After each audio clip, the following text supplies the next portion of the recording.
Hello and welcome. When you say hello, you also need to say hello to my cloud because I have an announcement before you carry on watching this video. I'm launching a guide for you to live your best life in your body. Please check down in the description below. It's a free resource and it will help you so much. This was made with so much love and used by me. This is a guide that I made for myself and I am now making it available for everyone. Today we are talking about belief, but most importantly we are talking about why some people never believe that they can do something. And it took me perhaps, I don't know, 10 years of my life to finally realize, no, I can too. It's not really about being entitled to, okay, like you have that kind of attitude, but it's also allowing yourself that you can, allowing yourself to do something, here is your permission, allowing yourself. Here is a gift. You may open this. You may use this. Why some people never believe they can? And it's by conditioning. It's not a lack of ability to do something, but it's more towards something that has been printed onto you. And you perhaps notice and you can really see into whether you are wanting too much of nothing. Let me explain. Whether you are wanting not much of something, whether you are not dreaming too much, whether you are not dreaming loudly, whether you are being realistic rather than being honest. I'm just going to repeat that because I got goosebumps. Whether you are being realistic rather than honest. And it's not that people fail because they're incapable of doing something, but it's mostly like they learned to doubt themselves early, and they learned to accept the doubt instead of acknowledging the doubt and carrying on. Because everyone has self-doubt, and self-doubt is in fact a good sign that you are moving towards the unknown, you're moving towards expansion. But when you do have the kind of the self-doubt that we all have, but you believe in it, that's when you keep yourself on the ground. And for me, it really took me a long time, like I said, because, when you are trying to do something and then suddenly you have that voice that tells you, well, I don't really want to. And when you have a voice that in your head tells you, I don't really want to do this anymore, isn't it easier to listen to the voice, and you almost feel relief because you have that you feel your shoulders instantly lighter because you're not gonna have to work hard anymore, and that's enough, like you've had enough, and you just don't feel like pursuing something that you wanted so much, perhaps, that has been on the back of your mind for such a long time. And I guess that is very much of a survival pattern. And it breaks my heart. It really breaks my heart to remember how I used to think and remember how some people still haven't got that information for themselves, And that's when survival really stops your desire. Survival is like replacing what you want. And when safety is a priority in your life, you can really see, and I have worked with so many families,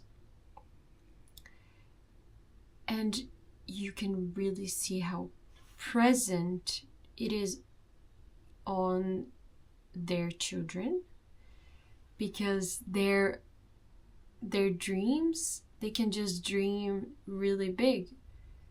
But then when I worked with families that perhaps safety was not the main, like you couldn't see that they were safe, that the children did not feel safe at home. Essentially, the stability became the goal for the kids, and almost like their dreams were like a side gig, like dreams were like optional, because that actually you're gonna go and you're gonna pursue that path, and that path is the path that is going to bring you prosperity, because that is safety. That is how to keep yourself safe and to keep yourself under control.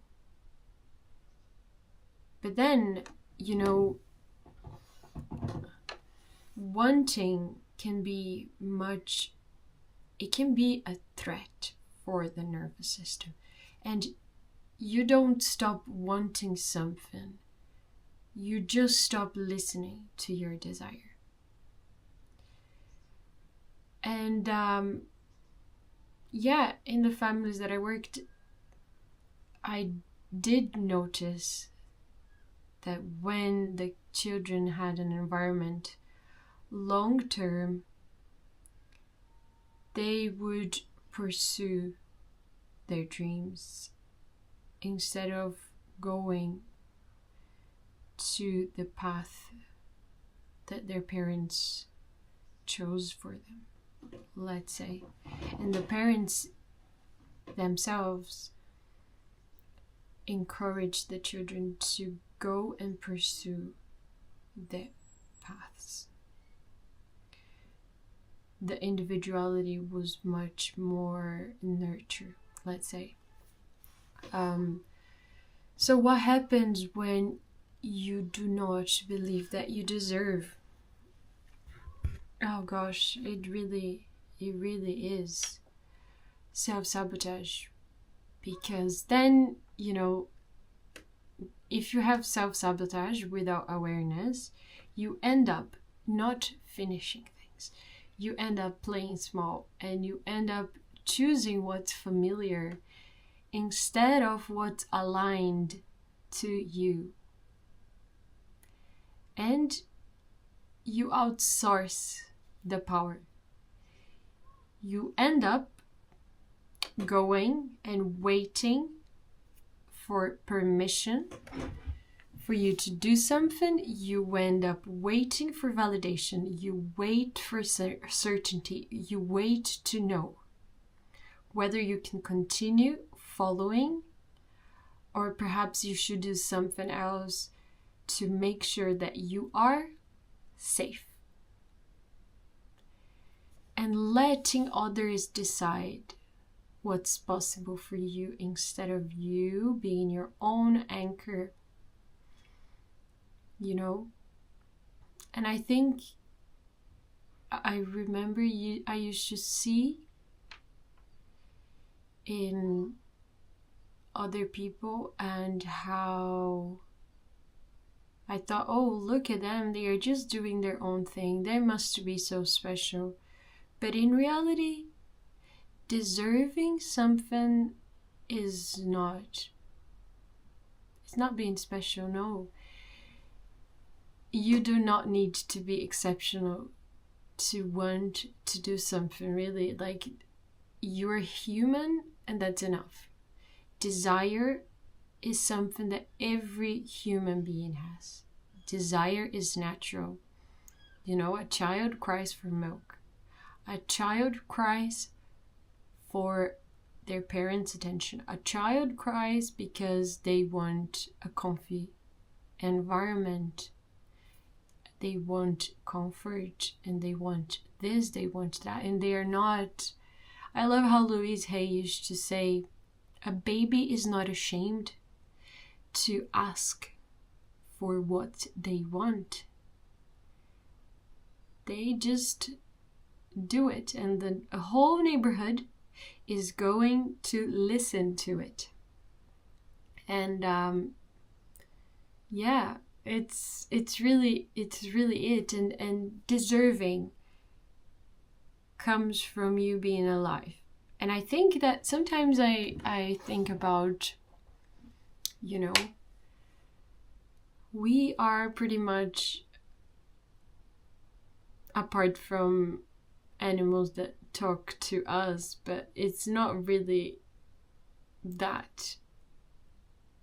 You know, we talk to one another, and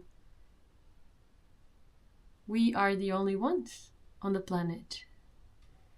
So sometimes I think we forget that we are humans, and humans can do anything. And we, for some reason, just say to ourselves that we don't deserve to do something, when in reality, you were putting that in yourself. You do not earn the right to want something. And also, you do not prove your worth before you go and move and do something. You act because you're alive, not because you are perfect. And really, wanting is not being entitled. Wanting is information. Wanting is, you know, like, here we go. Take this and see what I wrote. This is what I want. What do you want? And what changes? What changes when you claim, I want this? You know, when you claim what you want, decisions become clearer. And not only the decisions, but the effort becomes more focused, because now you truly know where you are going. You don't have to force anymore and pretend that you don't need. And you stop negotiating your own dreams. Yeah. You have more clarity and you know where to go. And really, failure loses its power because you're on the path. You're doing it. And failure becomes feedback. It's like, okay, I'm like playing this note, playing that, doing that, organizing, booking, doing whatever it needs to do in order to succeed at that thing.